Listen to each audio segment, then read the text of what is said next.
Welcome to the newest episode of Beyond the Fame with Jason Fraley. I'm your host, Jason Fraley, picking the brains of the top filmmakers, musicians, and artists of our time. Grammy-winning bluegrass artist Chris Thile performed Saturday and Sunday at Wolf Trap in Virginia. We spoke about his bands Nickel Creek and Punch Brothers, as well as his solo work and hosting his own version of a Prairie Home Companion. Oh, thank you very much for having me. Is this going to be your first big foray back out into, live in-person shows since COVID, or have you done some others before? I've had some of these fun-like first steps. There's been a few at this point, but nothing on the scale of freaking Wolf Trap, dude. It's one of my favorite places to play in the whole world. And, one of these bizarre little silver linings of the pandemic, would be that for me, that here I am, I'm one person, with a mandolin and my voice and, maybe a couple stomps and a hand clap or two, that I would actually be able to play Wolf Trap by myself is a bizarre and delightful thing. I love the way you described it. We should slap that on a poster. Freaking Wolf Trap dude. It is, man. It's one of the legendary venues in the world. I keep telling people this. I think it's the best sounding, and I'm not brown nosing you, I swear.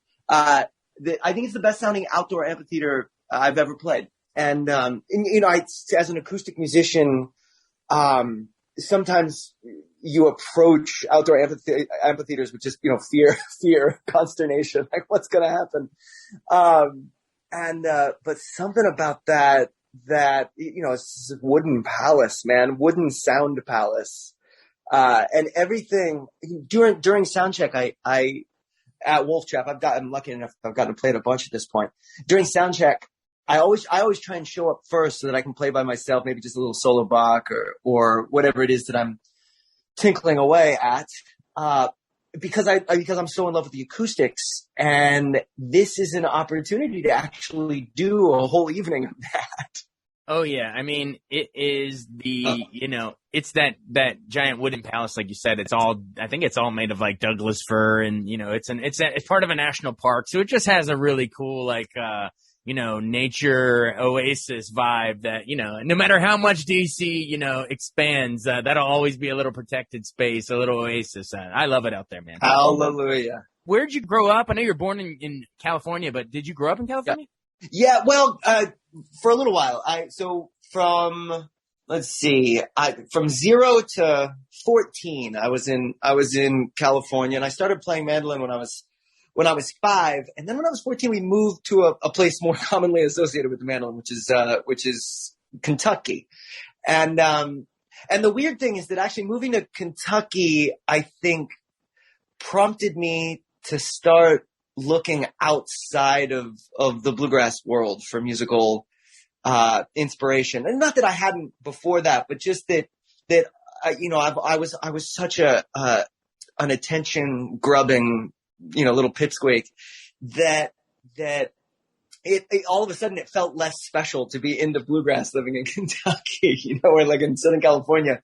Like, yeah, I play bluegrass mandolin, and I would get all the attention I could possibly want for that. But in Kentucky, that's like a less remarkable thing. And so I started looking outwards, and eventually got less obsessed with attention and more interested in art. But yeah, I think for me, always with music, there's always been a magic surrounding it for me. It's always felt like an opportunity to live, in a fantasy world and to create that world the way that a novelist gets to, or a video game designer, or, movie maker. You can create the world that you want to be in, as a musician. And then as you start collaborating with other people, you get to experience the worlds that they've created for themselves. And it's this very natural way of transcending yourself, being transported by other human beings into a bigger, more vibrant, world. And I think that's what music is about for me. It's that opportunity to learn more about the world I'm in and the people that I'm in it with. Well said. A lot of us, of course, will know your early, your work with Nickel Creek, bluegrass, folk kind of stuff. How did you three members actually meet and, hook up at the beginning in the first place? Oh man, well that was back in Southern California at this little pizza place in Carlsbad, California called That Pizza Place.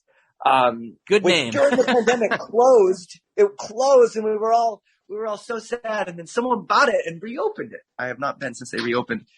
But anyway, there was a bluegrass gig there, like a weekly gig. This band called Bluegrass, etc. would play on Saturdays, and for a while, I was the only little kid that I knew there, and I would play mandolin with the band. The guy who was leading the band is kind of the reason that I started playing the mandolin. He was fiercely charismatic. So I was more emulating him than I was interested in the instrument itself.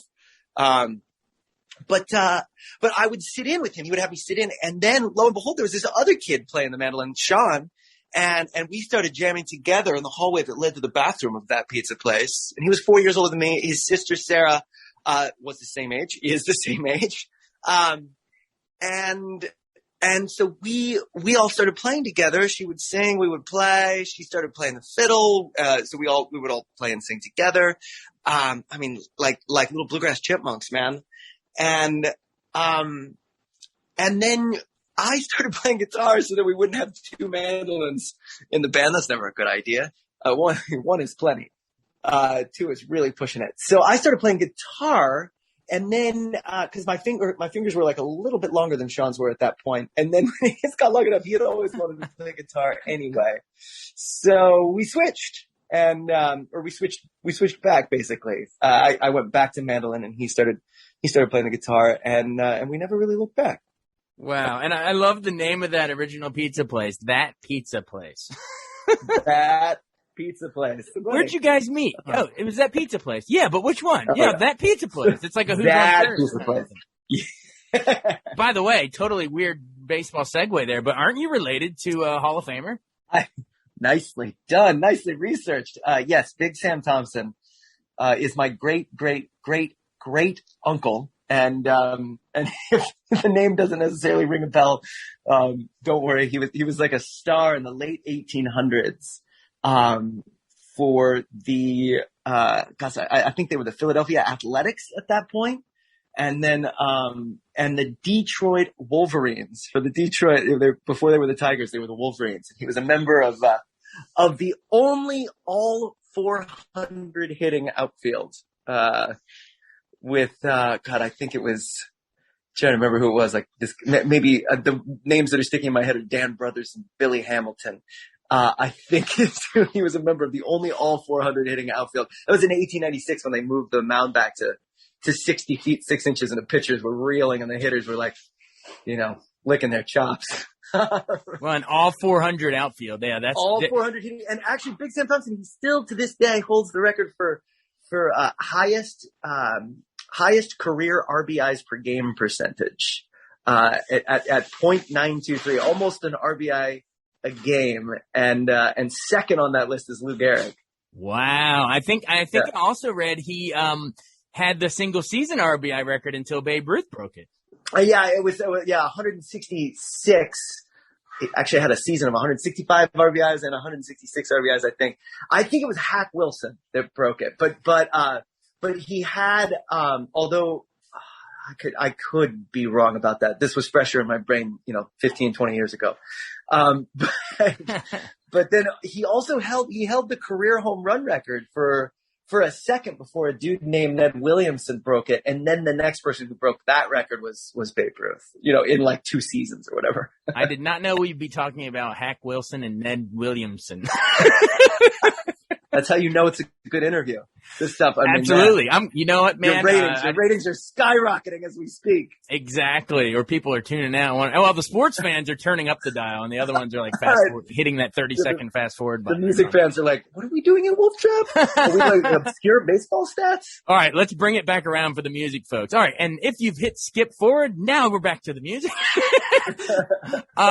We were talking Nickel Creek before all this. I know you guys did a couple couple albums. I guess your most famous would probably be This Side, which, God, I think it went platinum and it won you guys the Grammy for Best Contemporary Folk Album.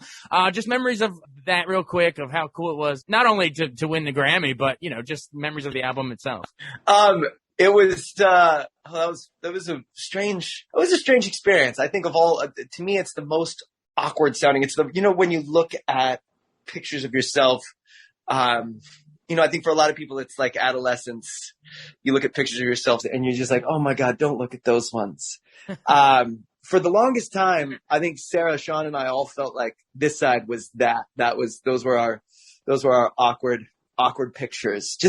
We were in such a strange headspace. The first record did so well. The eponymous record kind of rode the coattails of Oh Brother Where Art Thou, and it was like if you had one bluegrass record, you had Oh Brother Where Art Thou. If you had two, you had that and whatever was Alison Krauss's most recent record. And if you had three, then you also had the Nickel Creek record. And so yeah, we were kind of like accessories to the accessory to the coffee table book. And so it was strange. It was a strange time. We had all this attention and we had all these ears, that we never expected. And I think it put us in a strange creative spot. And that's where This Side came from. And now when I look back, I think there's also a point in time as people that we grow out of being embarrassed by those adolescent pictures. And we're just like, yeah, that's what I was at. That's a step that I took on the way to where I am. And we can, we're not that we're proud of it, but it just is. And that's how I think the three of us feel about that record now. You mentioned Alison Krauss. Didn't she help produce that record? Yeah, she produced that record and the one before. And then for the next one, which I sort of consider our first, maybe even my just in any of the stuff that I was up to, I think the next Nickel Creek record was kind of the first mature work, if you will. So would you say that next one, the follow-up one, Why Should the Fire Die, would you say that's the one you're most proud of? Or I know you did like from the Nickel Creek. I think from the Nickel Creek catalog, yeah. But once we got there, after that, it's like then they're just if we follow the picture analogy, then just the pictures start looking like us and me from that point on. Like if you were showing them the TSA, they'd recognize you. Is how I feel about it. Before that record, which is like, I guess that came out maybe in 2003, maybe 2004. Hard to remember. I think maybe 2004. Before that, I kind of feel like, TSA wouldn't recognize me if if it was a picture and I was showing it to someone, they'd be like, that's you? And then starting with Why Should the Fire Die, I feel like the records that I've made since, I can kind of hold them up and identify with them. It doesn't mean I hate the ones before. It's just hard for me to even feel like I was part of it. Right. A lot of our listeners will probably, if they followed your career, then they know, of course, that you then spun off and did a bunch of solo records. Is there one you're particularly proud of, or do you hate when people ask that question? I like them. I was just reading a George Saunders essay. He's a great author who's been a huge inspiration on me as a musician, actually. And I was just reading something he was saying about once you put the thing into the world, you are vouching for it. And you're saying in a way, you're saying this is perfect. This is what it is. I've also heard other people say that records are never finished. They are only abandoned. I feel both ways. I feel both ways, that you just decide at a certain point and it's done. And there are things that I would take back about any of them, or that I would go back to the drawing board, revise. And actually in the live show is always an opportunity to be revising, right there in front of God and everyone. But I think I don't know very many artists who wouldn't say that the most recent thing is what they're most proud of at that moment. Cause you're still, you're still reeling from that effort it took to, sort of form it out of the shapeless block of marble. And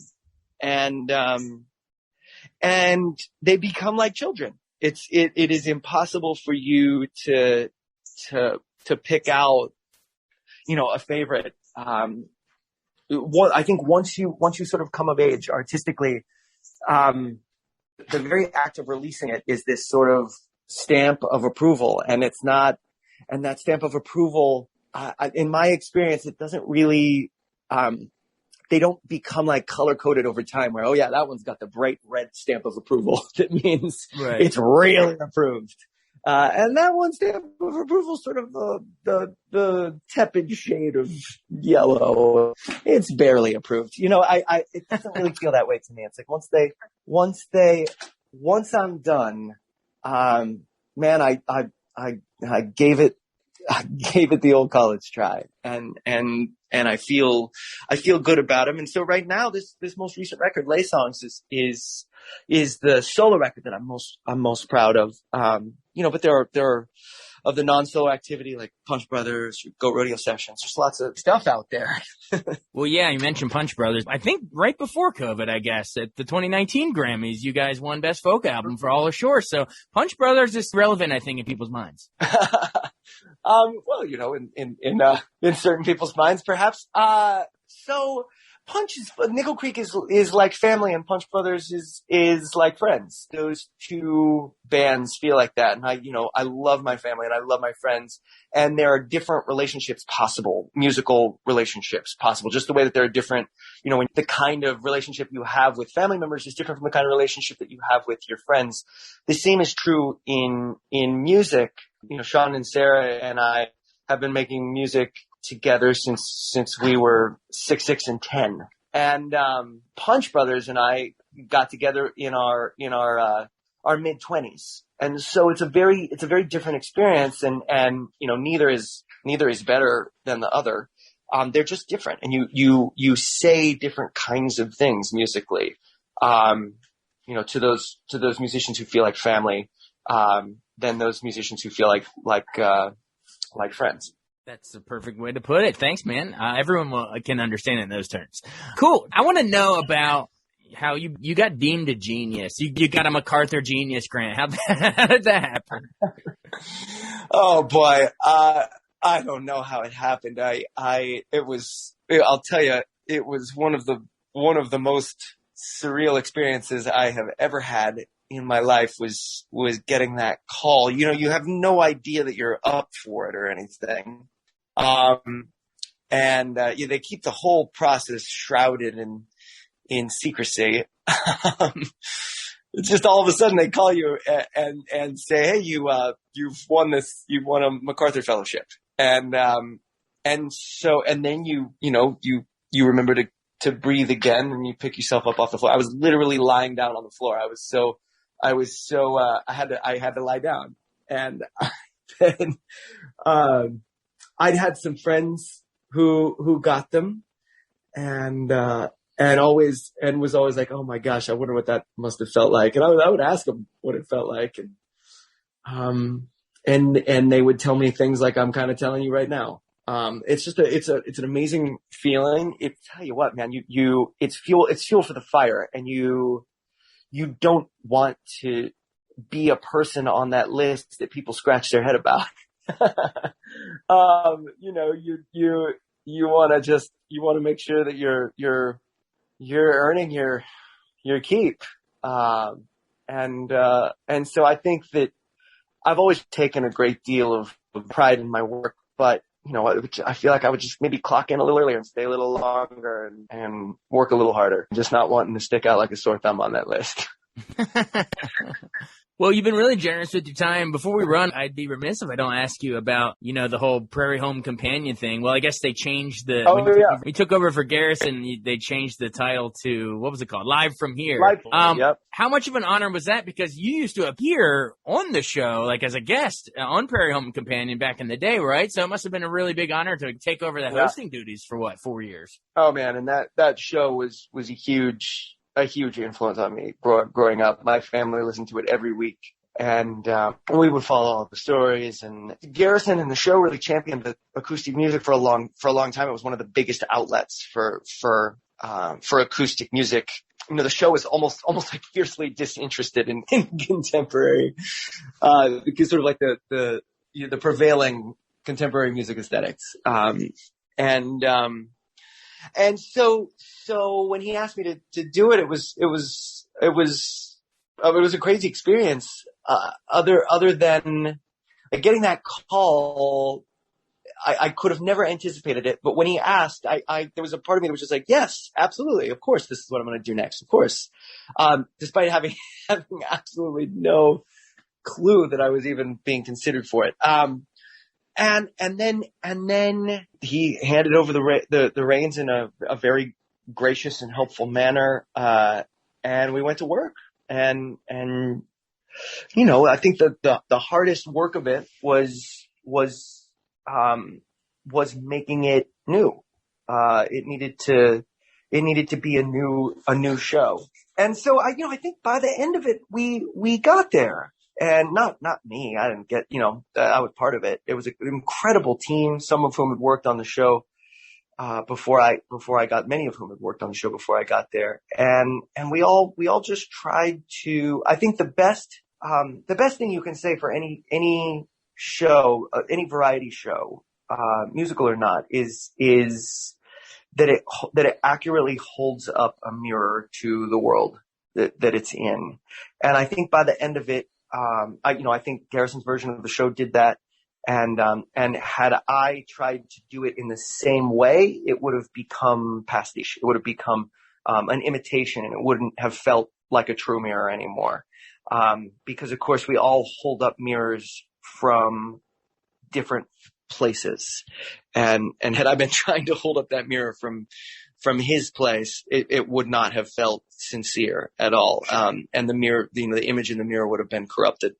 And so that was the hardest part is kind of, of lugging the mirror over to my neck of the woods and the neck of the woods that I, helped create with all the various, beautiful people who were part of that team. And it was sad to see it go. Right last year, right about this time, COVID kind of, it just, COVID was like, took all the air out of it. The American public media said they actually put a statement out that said it was canceled due to financial challenges, uncertainty by COVID. So that COVID cost you the show. Do you think are there any plans to bring it back, or is that sort of like COVID happened, it's a good reset and do something else? Yeah. I mean, I feel like there's a part of me that feels like that was a good, as they say, a good job done well. And that we can venture on. I'm certainly proud of what we did. And again, it's nothing that I did. It's something that we did together. But there's also a part of me that feels like there's a bit of a void in that regard. In certainly in America, we are low on musical variety shows in this country. And so I feel like I just personally, as a music lover, I want something like that to exist. Doesn't need to be on the radio. Increasingly people go to the radio for news. And that's, there with notable exceptions, thank goodness. Cause I feel like, boy, isn't there enough news? But there's not enough good news. I'm telling you that much. Yes. Well, and to kind of like paraphrase Mr. Holland, if we don't have music, eventually we're not going to have enough, there's not going to be enough balm to get us through the news. We're just going to stall out. There's not going to be a reason to slog through it. But I think there's lots and lots of beautiful music being made. And I do feel like there's a little bit of a, because it's so available to us on the internet, in a way that maybe the internet has temporarily vanquished the musical variety show, because it is like one gigantic musical variety show. But it's completely overwhelming. The choices, the amount of music that is available to us at any one time. It's stunning. And I think sometimes it is so much that we end up deciding to go back to the same wells over and over again. That we're just cowed by the variety. And so we go, well, I know I like this, so I'm going to listen to that, and I'm going to listen to more stuff like it. And the internet directs us to more stuff that it thinks is like what we like already. Right. The algorithm is going to just reinforce your predisposition. Yeah. Yeah. And so you're going to start, it's basically just like, you like hot dogs? All right, cool. Well, then you're going to have hot dogs, and here's a corn dog, and here's a chili dog, and here's a veggie dog. And you might sit there going, yeah, I like this because I like this. And that's why I like it. But why did you like hot dogs in the first place? It was a new thing. And it, it might turn out that you really love, I don't know, a tomato and peach salad, and the internet doesn't know that about your musical tastes. You're going to have to get out there and find it, or things like the Jules Holland show on the BBC. That to me, it's like, where's America's Jules Holland show? Like I certainly, like, Austin City Limits has been amazing for years and years. Late night used to be a better source for new music. Now they're kind of, maybe the late night shows will have a couple musical acts on a week. Thank God we get to see John Batiste on Colbert. And John is always hiring amazing people, but we get to see him for like 15 seconds at a time, tops. Right. And, it's tough out there right now. And it's a shame, because there's just as much great music being made as there ever has been. And more of it is available to us. I do think we've got a little bit of a void of arenas to kind of introduce ourselves to that new music in a way that's digestible. And again, doesn't feel like, going to this like opening the doors, of a library and it looking like the last scene in Raiders of the Lost Ark. Top men have put it away in a crate in a warehouse. Yeah, exactly. It's all in there and it's all special. Like, what are you gonna do? What box are you gonna open first? He's like, hey, I know what's in this box. I'm gonna open that one again. Is your music the hot dog, or are you the tomato peach salad? That's the question. I think probably to some people, my music tastes like a hot dog, and to other people, it tastes like a tomato peach salad, and they would both be right. Awesome. Well, come taste all of those varied flavors at freaking Wolf Trap, dude, to quote Chris. So. Yeah!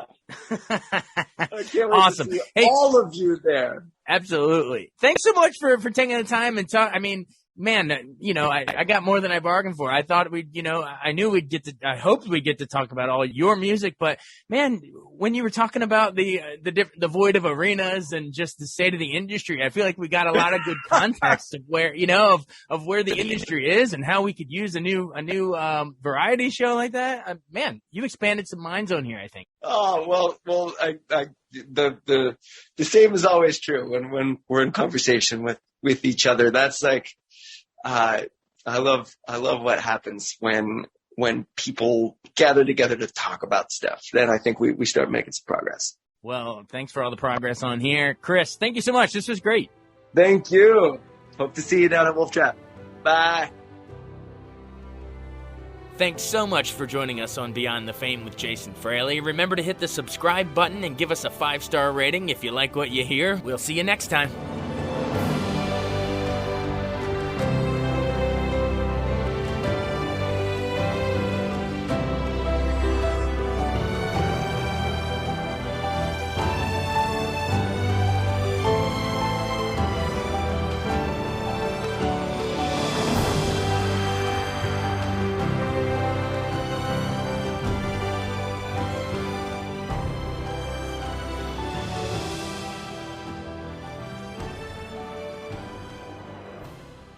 I wanted to take a second to tell you about an app I really enjoy. Living in the DC area is great, and Podcast DC gathers all of the local shows that I like all in one local app. Health, sports, local news, politics, and so much more. Podcast DC is the new local app with hundreds of DC area podcasts to choose from. I can earn exciting rewards just for listening and share the podcasts I love instantly. Available in the App Store or in Google Play, listen local with Podcast DC.